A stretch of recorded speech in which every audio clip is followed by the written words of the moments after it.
Hey everybody, welcome back to Premium Picks. Tonight we're going to break down Bellator 297, Nemkov versus Romero.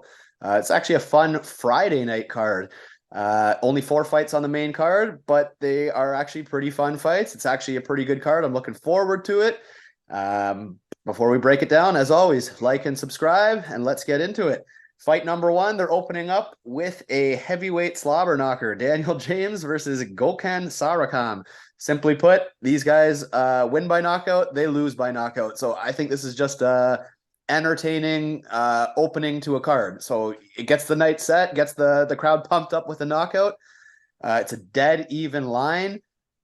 Simply put, you want to flip a coin, flip a coin. I don't think there's any true confidence in either of them. I think the play is under. It's going to be a knockout. 100% it's going to be a knockout.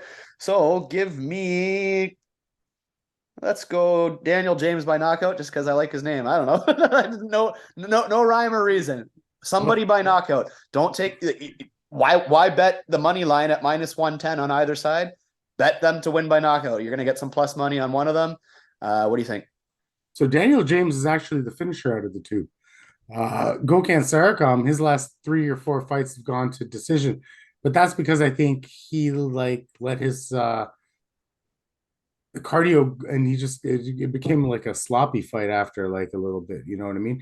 Daniel James, on the other hand, faced Marcelo Golm at the last one of the last Bellators, and knocked him out in the third round. So at least his power is translating to the last round. So he knocked someone else in the fifth round in LFA as well.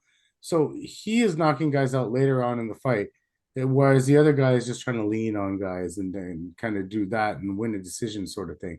So yeah, I'm going with James because I think if the other guy tires, which I think he will, Daniel James is going to knock his ass out. And I do like the under because Daniel James should knock his ass out. So that's how I go.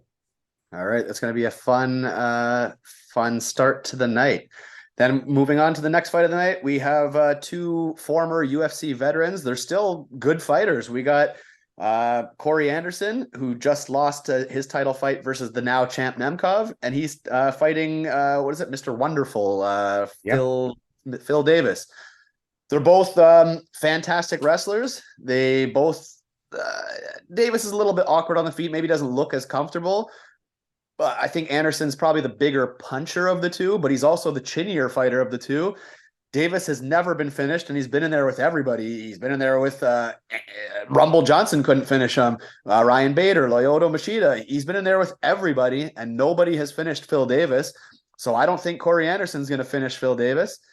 I do think Anderson's hands are a little bit better. I know that a lot of people think Cory Anderson's a great wrestler, and he is. I'm not saying he's not, but I think Phil Davis might be the better wrestler, to be honest.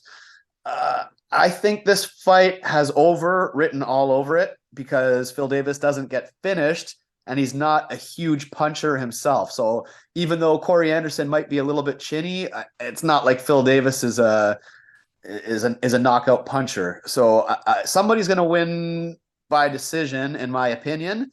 And I like that Phil Davis is plus money as the underdog because I'm not a huge Cory Anderson fan. What do you think? Well, it's going to definitely be decision because Corey Anderson only loses to big knockout punchers, right? You know what I mean? Jan Blankowitz, who else was there? There was a few of them that knocked. Ovin St. Preux knocked him out. Who else knocked him out? It was all knockouts though. Jimmy Manawa. So he gets knocked out. Phil Davis isn't a knockout fighter, so this is going to be a slobber knocker over 2.5. It's going to be boring. It's going to be who controls someone. It's going to come down to the judges. So at the prices that we were talking about before, price of Mr. Wonderful is plus 145 versus minus 175. What do you like when it comes down to a decision where someone else's your money's in their hands? It's going to be a dog or pass for me. Phil Davis is the value side in a close fight. Yeah, I agree 100%. Moving on, we got the co-main event for the Bellator Bantamweight Championship. We have Sergio Pettis versus Patricio Pitbull. It's a good fight. This is obviously Anthony Pettis's younger brother. At first glance, I was all over Pitbull. I think for Pettis to win, he's probably got to catch a knockout out of nowhere or a submission out of nowhere. I definitely do not think he's going to submit Pitbull. So I think he needs a Hail Mary knockout, which might be possible, might be. Pitbull's getting up there in age, but he's still, I mean, Pitbull's still winning. He lost to AJ McKee, and then he got revenge on AJ McKee. And AJ McKee is a great fighter, a really, really good fighter. Great fighter. Yeah, really, really, really good fighter. So, but then I looked at Pettis too. I felt really confident on Pitbull. And this is no knock on Pettis because look at this guy's resume. He's got a better resume than I thought too. He's got a win over UFC champion Brandon Moreno. He's got a win over former UFC champion Joseph Benavidez. He has competitive fights with Rob Font, competitive fights with Henry Cejudo. So you know what? Maybe I'm not giving Pettis enough respect either. So I'm still going to take Pitbull. I think the only way he loses is if he gets old overnight or he gets knocked out in a weird shot late in the fight like Pettis did to Horiguchi or whatever the guy's name was. That was it. And that guy's a pretty good fighter himself. So that's another good win for Pettis, but he was getting dominated that fight. He was losing big time on the cards that fight until he scored that knockout. So give me Pitbull and should be a good fight. What do you think? Pitbull's the more well-rounded fighter, right? So I feel like the striking is pretty close. Sergio relies on his power a little bit too much sometimes. When he fights Juan Archuleta, like that was like one of his best performances of his life, Sergio. So I'm leaning Pitbull. I'm leaning the overs too. So watch the books. They like to juice like 1.5s on Pitbull fights when they think he's gonna like kick their ass or whatever. Is this a 5-round fight? It has to be, right? It's for a championship. It has to be. Yeah, it is. Yeah. Yeah. So this is a 5-round fight. I like over 2.5, over 3.5. Pitbull's not well known to just put people out, and Sergio's well known to be very tough. I just think he's gonna get outbeaten here. Because like you said, after he lost that fight to AJ McKee, he looked really like reinvigorated. I mean, obviously Adam Borix and Kleber, Claude Best or whoever he fucking fought last time wasn't gonna beat his ass, but like I liked Pitbull. I always thought he was the one guy that could outside of the UFC that is good for that division, like could come into the UFC and be like a better than like a Michael Chandler when he came in, like kind of that deal, you know.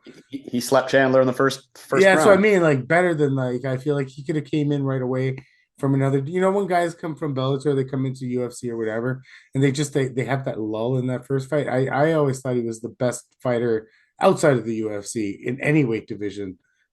Fuck Francis Ngannou. But yeah, any like so PFL, all those fight won whoever. Aside from Demetrius Johnson, this guy is the next best thing outside of the UFC that we've never had. You know what I mean? So AJ McKee, I would have liked to see AJ McKee come I would over. like to see a trilogy between the two because the problem is Pitbull, I feel like, is almost out of his prime, if not out of his prime. Oh, he's long out of his prime. Right. So like that's the problem. AJ might actually just beat him on youth now, but yeah, I'm going Pitbull. I'm actually going over on whatever the over line is. So maybe we'll just like come into it on Thursday when we do our UFC thing. I'll just drop a couple quick 5-minute Bellator or anything we've seen that over the week has happened. So yeah, sounds good. Moving on to the main event, we got the Bellator Light Heavyweight Championship. We got the champion Vadim Nemkov versus fan favorite Yoel Romero. Nemkov 16-2, Romero 15-6. Romero has been in there with everybody as well. I mean, he's had some bangers in the UFC. He's had some good fights in Bellator. He's been in there with Izzy in a very, very close fight. He's knocked the hell out of Machida.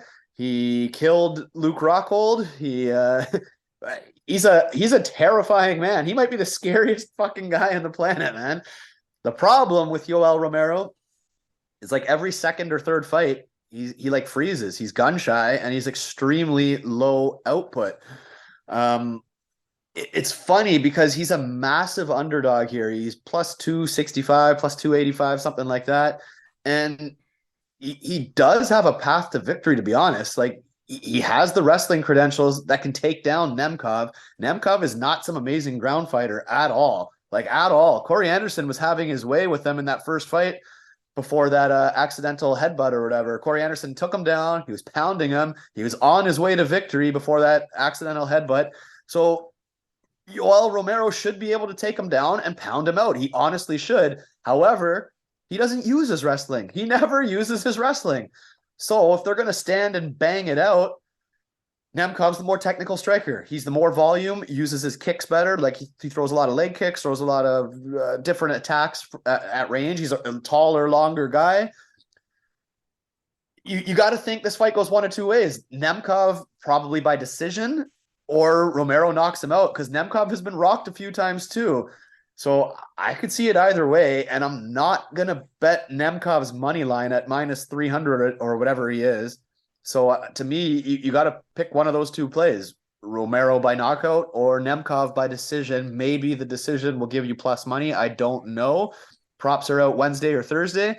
So like you said, I think when the props drop, we do an updated final bets. But my prediction is Nemkov decision or Romero knockout. And I'm rooting for the Romero knockout. I don't know. Call me crazy. I'm rooting for the Romero knockout. I wish he would throw more. What do you think? I'm right there. Like that's the same analysis I would have. Romero knockout, because the power actually goes to round 5 with Romero, right? So like he doesn't lose power, and the chin's granted as fuck. Problem is he's 46 years old, right? And 46? yeah, I knew he was 1977. old. I didn't know he was 46. Yeah, 1977 he was born. Yeah, I know, man. Can you imagine what we're doing at 46 if we're gonna be fucking fighting Vadim Nemkov? Like, no way. Fuck, I'm sore we're getting out of bed these days. Fuck. I know, man. After a fucking slow pitch game, I'm like, oh man, I need to ice my knee. You know what I mean? But like anyway, yeah, knockout by Romero. You got to do better than minus 350, though, because Romero is a tough cookie, right? So I hope you get a good decision. At minus 350 against Romero, you should get a good fucking. Maybe you play both of those props. Because if you're getting over plus 200 on both of those props somehow, I say you play them both. Because those are the keys to victory on both sides, right? Romero's already plus. Sorry to cut you off. Romero's already plus 265 with no yeah, problems. yeah, no problems. But you think he's going to win a decision?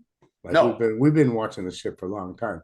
He doesn't win any decisions because even that fight against Izzy, where it was fucking really close, because Izzy didn't want to do anything either, he still lost a decision. Because he still somehow threw less than 48 strikes that Izzy threw that fight. So I don't know. Nemkov by decision and Buddy by Yoel by KO. Fucking yeah. Do whatever you want. That's the way I see it too. I'm playing both if I get good numbers. All right. Well, when the props drop, like I said, I think it's Thursday, to be honest. Wednesday or Thursday.